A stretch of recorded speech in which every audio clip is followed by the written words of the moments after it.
যুদ্ধে অসঙ্গতির বিরুদ্ধে, মুক্তিযুদ্ধের চেতনা বাস্তবায়ন আমাদের অঙ্গীকার। এই স্লোগানকে সামনে রেখে কোটার পূর্ণ বাস্তবায়নের দাবি জানিয়েছেন মুক্তিযোদ্ধা সংসদ সন্তান কমান্ডারের কুড়িগ্রাম জেলা কমিটির সদস্যরা। কুড়িগ্রাম থেকে নিজস্ব প্রতিনিধি রফিকুল ইসলাম রঞ্জু এর তথ্য ও ভিডিও চিত্রের মাধ্যমে পুরো খবর। মুক্তিযোদ্ধাদের নিয়ে আপনারা কথা বলার সাহসটুকু পাবেন না। প্রতিবাদ এবং বিক্ষোভ সমাবেশের থেকে আপনাদেরকে রাজপথে নেমে আসার আহ্বান জানিয়ে আমার বক্তব্য শেষ করছি। জয় বাংলা, বাংলাদেশ চেয়েছিল। আপনারা জানেন যে কোটা বিরোধী আন্দোলন চলছে। এই কোটার পিছনে কারা জড়িত? জননেত্রী শেখ হাসিনা বলেছেন, আজকে কোটাবিরোধী ষড়যন্ত্রের প্রতিবাদে আমরা মুক্তিযুদ্ধের চেতনার বিরুদ্ধে মুক্তিযোদ্ধা সংসদ সন্তান কমান্ড আয়োজিত আজকের এই বিক্ষোভ সমাবেশ উপস্থিত বীর মুক্তিযোদ্ধাগণ, উপস্থিত বীর মুক্তিযোদ্ধা সন্তানবৃন্দ, সবাইকে সংগ্রামী শুভেচ্ছা।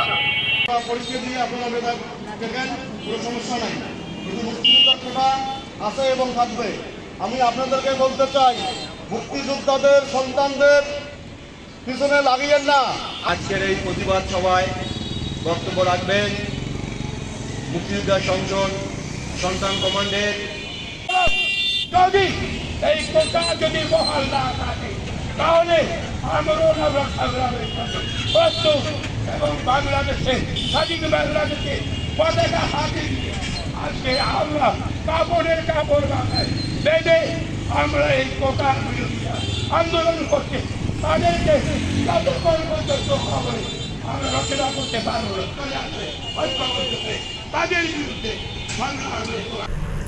14 জুলাই 2024 কুড়িগ্রাম কলেজ মোড়ে বেলা 11টায় মুক্তিযোদ্ধা সংসদ সন্তান কমান্ড কুড়িগ্রাম জেলা কমিটির আয়োজনে বিক্ষোভ মিছিল ও প্রতিবাদ সমাবেশ অনুষ্ঠিত হয়েছে। কোটাকে ইস্যু করে বীর মুক্তিযোদ্ধা ও বীর মুক্তিযোদ্ধা পরিবারের বিরুদ্ধে কটাক্ষ, অবমাননা, অপমান এবং দেশব্যাপী নৈরাজ্যের প্রতিবাদে কেন্দ্রীয় কর্মসূচির অংশ হিসেবে বিক্ষোভ ও প্রতিবাদ সমাবেশ অনুষ্ঠিত হয়।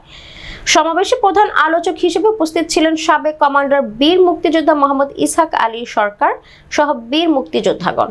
প্রতিবাদ সমাবেশে বক্তব্য রাখেন বীর মুক্তিযোদ্ধার সন্তান কুড়িগ্রাম জেলা কমিটির সভাপতি স্বপন, সাধারণ সম্পাদক আমালুর রহমান খোকন, সাংগঠনিক সম্পাদক শাহানুর ইসলাম রানা, তথ্য ও গবেষণা সম্পাদক সাংবাদিক রফিকুল ইসলাম রঞ্জু, স্বাস্থ্য বিষয়ক সম্পাদক জাহাঙ্গীর আলম মতি এবং বাংলাদেশ বীর মুক্তিযোদ্ধার সন্তান কমান্ড কুড়িগ্রাম জেলা শাখার সাধারণ সম্পাদক মোহাম্মদ নূর নবী সহ বীর মুক্তিযোদ্ধার সন্তানগণ উপস্থিত ছিলেন। বক্তারা বলেন, 30% মুক্তিযোদ্ধা কোটা নিয়ে মিথ্যাচার করা হচ্ছে। 30% মুক্তিযোদ্ধা কোটা কখনোই বাস্তবায়ন হয়নি। প্রকৃতপক্ষে বাস্তবায়ন হয় 8% কোটা, যা বৈষম্য। আমি 30% মুক্তিযোদ্ধা কোটার পূর্ণ বাস্তবায়নের দাবি জানাচ্ছি। কিছু দেশ বিরোধী চক্র দেশকে অস্থিতিশীল পরিস্থিতি সৃষ্টি করে মুক্তিযোদ্ধা কোটার বিরুদ্ধে ষড়যন্ত্র করছে। আমরা 30% মুক্তিযোদ্ধা কোটা বাস্তবায়ন চাই। আমাদের অধিকার অব্যাহত চাই প্রজন্ম থেকে প্রজন্ম। মুক্তিযুদ্ধের চেতনা পুরোপুরি বাস্তবায়ন সবাইকে ঐক্যবদ্ধ হওয়ার আহ্বান জানানো হয়। দ্বিতীয় মুক্তিযুদ্ধে শরীক হইতে হবে তোমাদেরকে।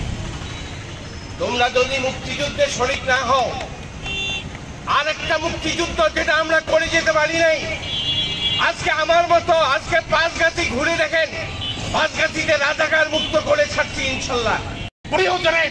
মাঠে নামবে, লাঠি নিয়ে নেমে হলো দেশের স্বাধীনতাকে অক্ষুণ্ণ রাখবে, দেশের নৈরাজ্যকে প্রতিহত করবে, এদেশের মানুষ যাতে শান্তিতে ঘুমাতে পারে সে ব্যবস্থা নেবে, যাতে গণতন্ত্র উন্মুক্ত থাকে সে ব্যবস্থা নেবে, এদেশের মানুষ যাতে করে খেতে পারে সে ব্যবস্থা করতে হবে। প্রতিবাদ সভার প্রধান আকর্ষণ কুড়িগ্রামের মুক্তিযোদ্ধার সন্তানদের, মুক্তিযোদ্ধার পরিবারের কান্ডারি, মুক্তিযোদ্ধা পরিবারের যিনি দীর্ঘদিন ধরে নেতৃত্ব দিয়ে আছেন। আমাদের আজকের এই প্রতিবাদ সভার মূল আকর্ষণ বাংলাদেশ মুক্তিযোদ্ধা সংসদের সদর উপজেলার সাবেক কমান্ডার সাবেক সেনাবাহিনীর ওয়ারেন্ট অফিসার বীর মুক্তিযোদ্ধা আব্দুল বাতেন সরকার। স্বাধীনতার পক্ষে, মুক্তিযুদ্ধের পক্ষে যারা ছিলেন, তাদের অবস্থান ছিল, তাদের পক্ষে সংখ্যা যত কমই হোক, এবং আমার রণাঙ্গনের সাথে বীর মুক্তিযোদ্ধা সহ আমরা আজকে রাস্তায় নামতে বাধ্য হয়েছি।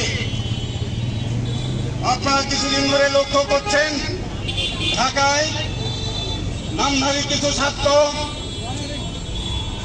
কোটা বিরোধী আন্দোলনের নামে অরাজকতার সৃষ্টি করার পায়তারা করছে। বাংলাদেশের পবিত্র পতাকাকে মাথায় বাঁধিয়ে তারা পাকিস্তানি পতাকা উড়িয়ে তারা মুক্তিযুদ্ধের বিরুদ্ধে, স্বাধীনতার বিরুদ্ধে তারা ষড়যন্ত্র করে, তারা মুক্তিযুদ্ধের প্রচার চালাচ্ছে। তারা বলছে কোটা না মেধা। আমি বলবো কোটাও থাকবে দেশে, মেধাও থাকবে, পাশাপাশি দুটিই থাকবে। তারা মাঠে রাস্তায় বসে তাস খেলে তারা কোটা বিরোধী আন্দোলন করছে। তারা গান গেয়ে নাচে গেয়ে তারা কোটা বিরোধী আন্দোলন করছে। মুক্তিযোদ্ধা, বীর মুক্তিযোদ্ধা সন্তানগণ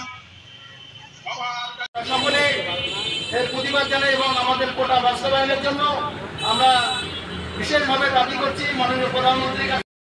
সময় যে কোনো মুহূর্তে আমাদের ডাক আসতে পারে, আমরা সকলে সেখানে উপস্থিত হব। এই বলে আমি আমার বক্তব্য শেষ করছি।